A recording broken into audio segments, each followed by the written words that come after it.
के जल से पग धोए,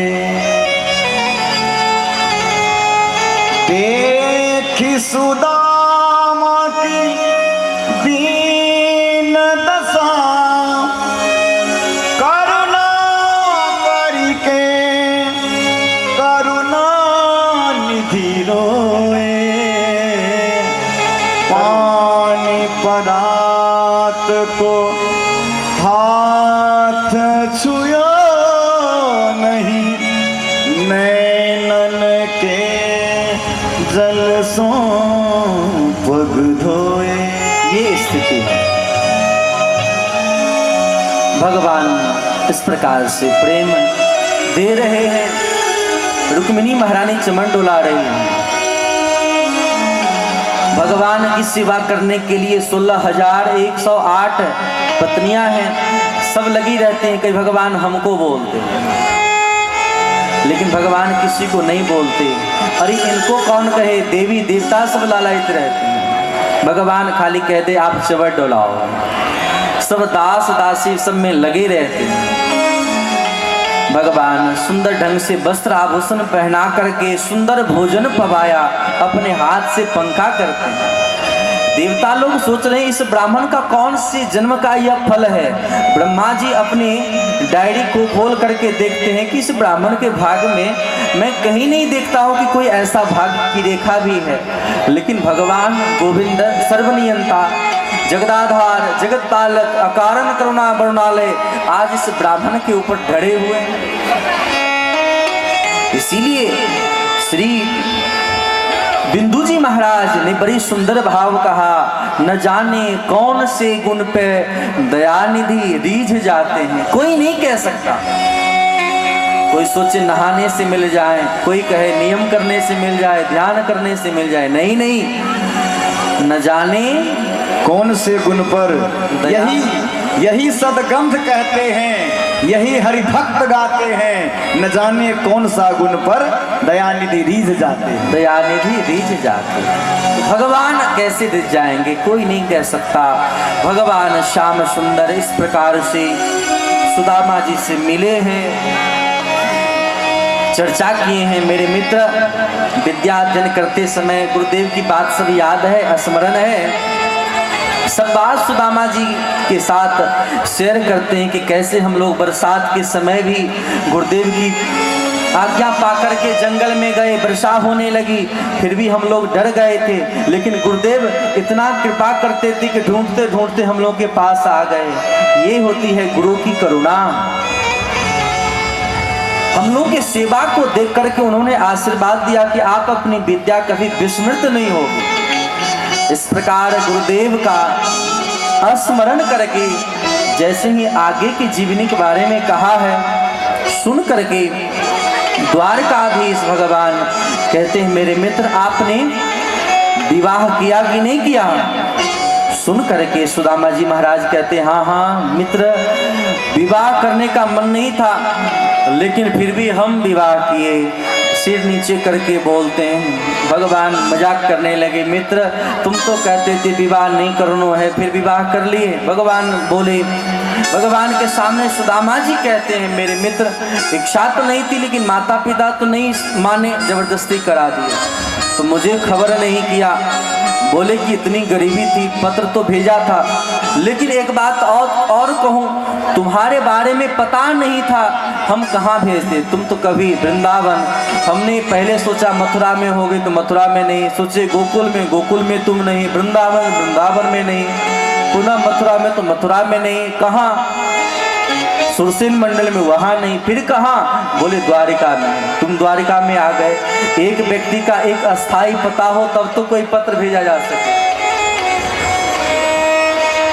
लेकिन जिस व्यक्ति का कोई पता अस्थाई है ही नहीं, सरकारी नौकरी लगी है, आज यहाँ ट्रांसफर कल वहां ट्रांसफर, उनकी क्या स्थिति है।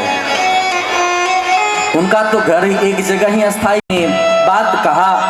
भगवान श्याम सुंदर ने कहा मित्र मैंने इसलिए कहा कि घर में अगर भाभी होंगी तो भाभी जी जरूर हमारे लिए कुछ भेजी होंगी। देखिए, घर ईंट पत्थर के मकान को घर नहीं कहते हैं। यह शास्त्रीय मर्यादा है, सूत्र है। ना गृह मिथ्याहु, न गृहम गृह मिथ्याहु, गृहिणीम गृहमुच्यते। ईंट पत्थर के मकान को घर नहीं कहते हैं।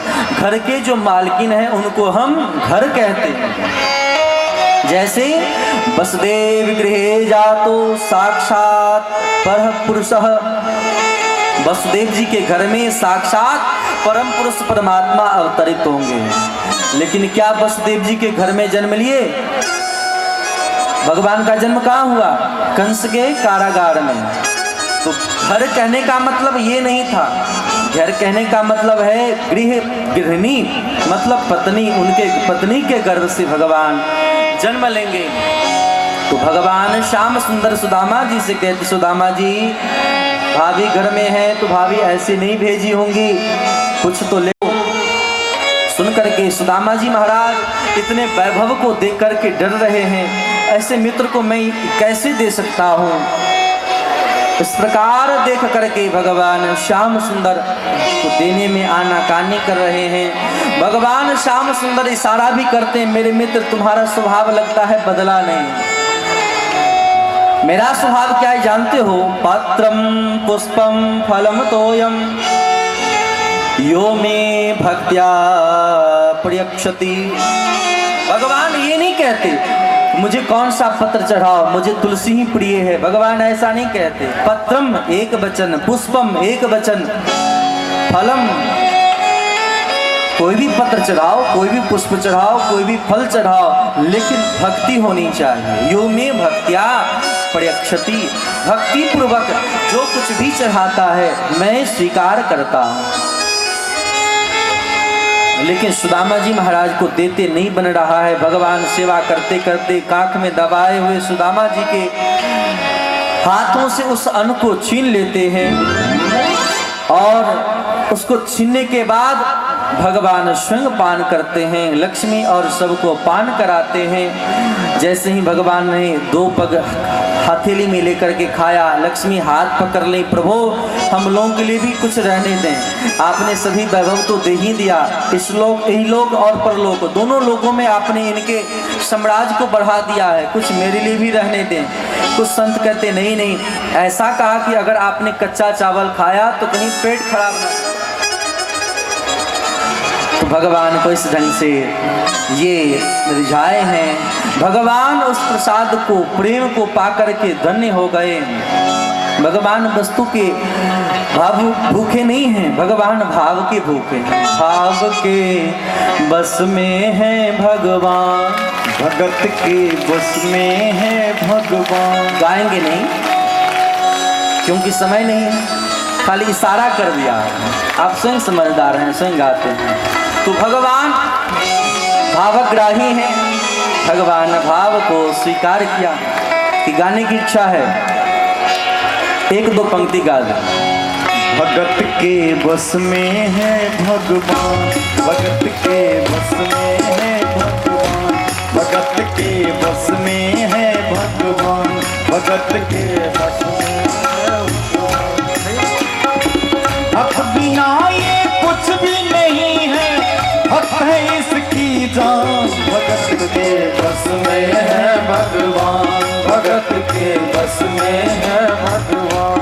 भगत मुरली वाले का रोज वृंदावन डोले, कृष्ण को लल्ला समझे, कृष्ण को लल्ला बोले, कृष्ण को लल्ला समझे, कृष्ण को लल्ला बोले। श्याम के प्यार में पागल हुई वो प्रेम दीवानी, अगर भजनों में लागे छोड़ दे दाना पानी, अगर भजनों में लागे छोड़ दे दाना पानी। प्यार करन वो लागी उससे, प्यार करन वो लागी उससे, अपने पुत्र समान। भगत के बस में है भगवान, भगत के बस में है भगवान, भगत के।